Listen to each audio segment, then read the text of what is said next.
So yun guys, welcome back sa channel natin, no? Tara guys, upload lang tayo ng isang PVP content, no? Try nating mag PVP naman. Nagsawa na tayo kaka-upload ng mga topic ng mga ano. Try naman natin mag PVP guys. Nakakamiss din, no? Dati kasi ang content natin halos daily 3v3, halos araw-araw, isang buwan ko yatang in-upload yun eh. Ang sarap kasi ng 3v3 ng mga panahon na yon, ng mga lower level pa, no? Talaga ang gaganda ng laban. Ito guys, sa mga new player, ano, ito yung isa sa mga PvP rito, Gem Conquest. Dito lamang na lamang yung Dark Lord, no? Itong mga event na sinasabi ko, itong mga event na to, kadalasan ang pinakamagandang class na gamitin dito is Dark Lord. The best talaga, no? Lalo dun sa 5v5 na kuha ng plug. Tapos itong Gem Conquest, yung daily 3v3 din, no? Yung kuha ng Dragon. Ang pinaka the best na klase ng mga ganitong PvP games para sa akin is Dark Lord talaga. Solid. No, pag nakuha nila yung objective nila, pag more on objective sila na Dark Lord, hindi sila yung more on PK, talagang successful lagi. Dito sa Gem Conquest, ang gagawin nila pag nag-gem surging, meron time na mag-search yung gem, aabangan lang nila, sasaluhin talaga nila lahat ng damage. No, tapos sisipa sila, kukunin nila lahat ng gem, tatakbo. Magre-regen lang sa base kasi may regen sa base eh.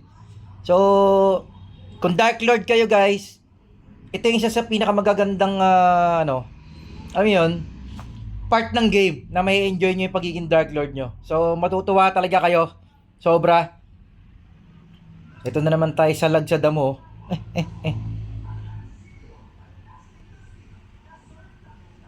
So, tayo, as in BK, kailangan lang natin gawin dito is, ganito, tumangke ng tumangke, mag-suicide, wag por Muhammad Ali Akbar. Iba kasi talaga pag ano eh, iba pag, alam mo yun, pag Dark Lord, grabe. Ang laki ng silbi niya dito sa 5v5 na to. Medyo tanky kasi guys tong Dragon Knight natin, ano. Kasi ano eh, naka-Oracle SD na tayo eh. Pero hindi pa siya 100%. Pag nabuo ko yung 100% nito guys, i-upload ko. Gagawan ko ng content. Antayin lang nating mabuo yung pinakang 100% niya. So isa yun sa magandang pagnili kayo, no, bawat GL o Dark Lord, isa sa magandang gawin is i-prioritize yung Oracle SD. Lalo na sa mga melee, no. Pero pwede rin yun sa mga ano guys, kasi yung Oracle SD, parang siya yung unang sasalo ng burst damage eh. So, sa Dragon Knight tsaka sa Grow Lancer, talagang maganda siya. Gawa nga ng makakatang kayo. Ayun, yung survivability nyo medyo mataas. So, bukod sa masakit ang damage natin, yung chance pa nating mabuhay, malaki.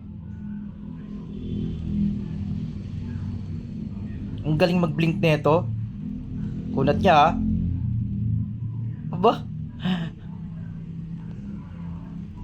Nakakuha ng regen. Yun lang. Kunat na itong wish na to ha. Sipin mo yung nakailang salo siya sa atin ng ano, no?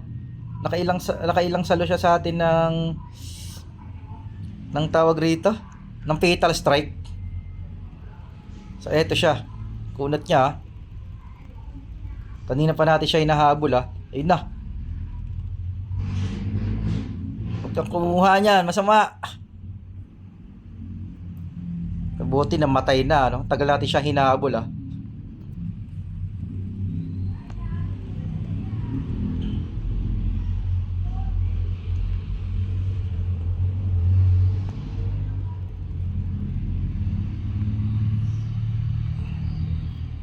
So guys, yung mga MG pala may pangontra sa Fatal Strike, no? Yung buff nila, ayan, yung kita nyo yung buff na kulay violet na yon.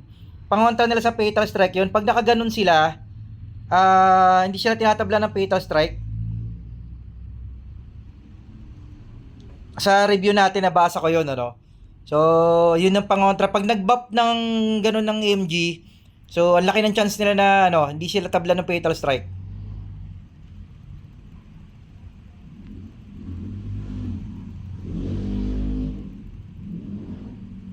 Nanalo na to. So ayun, sinipti na nung kampi natin, no.